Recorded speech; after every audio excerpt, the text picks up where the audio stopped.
Asuntoon kun astuu sisään, niin heti tähän vasemmalle jää WC-kylpyhuone.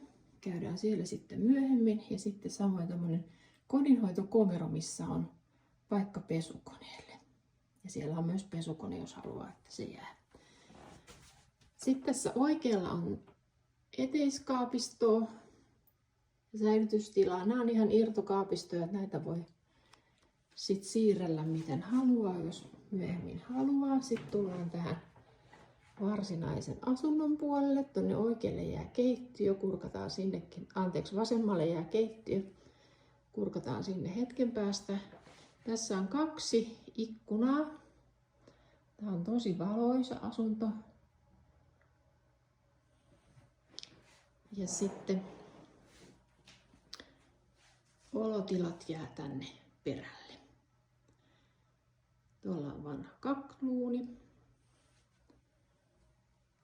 Tästä eteisestä on vuodet tällä hetkellä eristetty tämmöisellä pienellä irtokaapilla. Ja tuolla nurkassa on toinen samanlainen, eli jos näitä laittaa 2 peräkkäin, niin sitten tuon vuoteen saa jo täysin piiloon. Täällä on tällä hetkellä tämmöinen jättivuode, koska tämä on ollut Airbnb-käytössä. Mutta kohtuullisemman kokoisella vuoteella saa sitten tietysti järjestettyä tilaa muille asioille. Ja vuoteen voi laittaa näin päin ja kääntää vaikka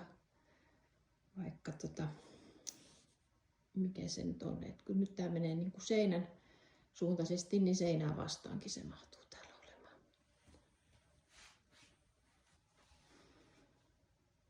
Tässä on esimerkiksi tila, joka on sisustettu nyt vaan niin kuin matkailukäyttöön, että siinä on tommonen tila matkalaukuille, että jos kuvittelet, että haluaa vaikka työtilaa, niin tänne kyllä saa helposti järjestettyä. Toi on aivan optimaalinen nurkka vaikkapa kulmasohvalle. Nyt tässä on parimetrinen sohva ja sitten on vielä toi nojatuoli tällä hetkellä.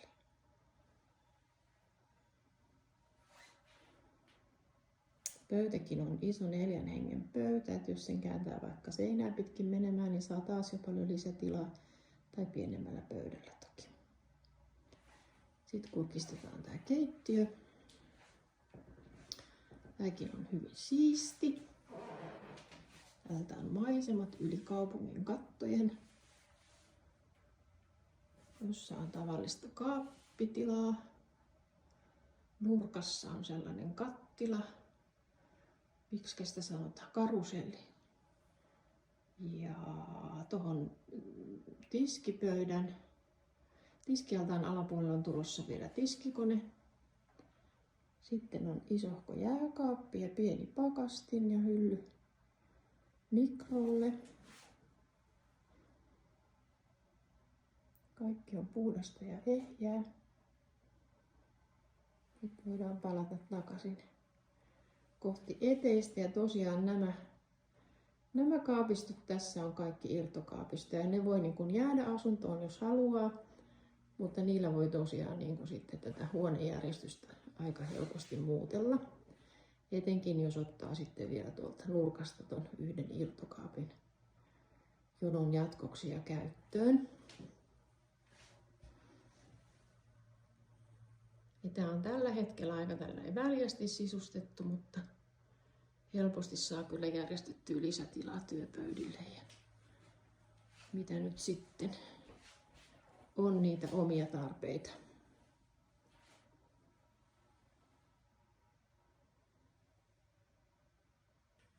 Kylppäri, vessa. Täällä on kaikki aika siistiä ja uusittua, eli putkirempat on taloyhtiössä tehty, rättipatteri ja suihkuja tonne melon taakse.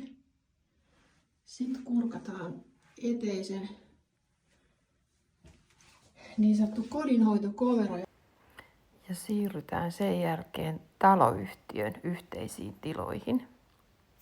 Taloyhtiöllä on remontoidut oikein siistit ja kivat saunatilat. Täällä on lenkkisaunavuorot tiistaisin ja perjantaisin. Ja sitten omia saunavuoroja tilanteen mukaan. Olikohan se varmaan perjantaille ja lauantaille.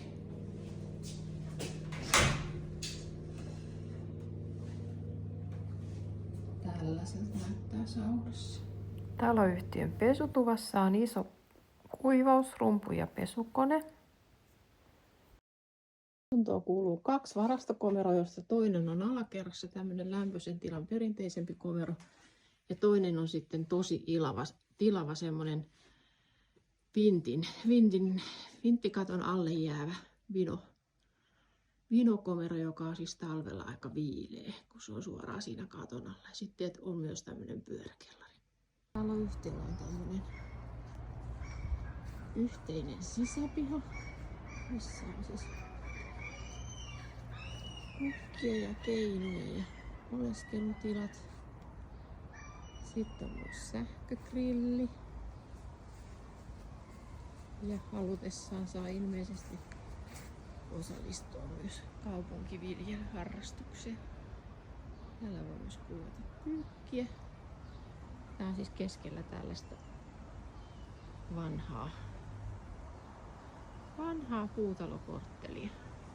Ja sitten tää maisema. Tää on niinku tämmöisessä ihanassa vanhassa puutalokorttelissa sijaitsee tää meidän 100-vuotias piilitalo.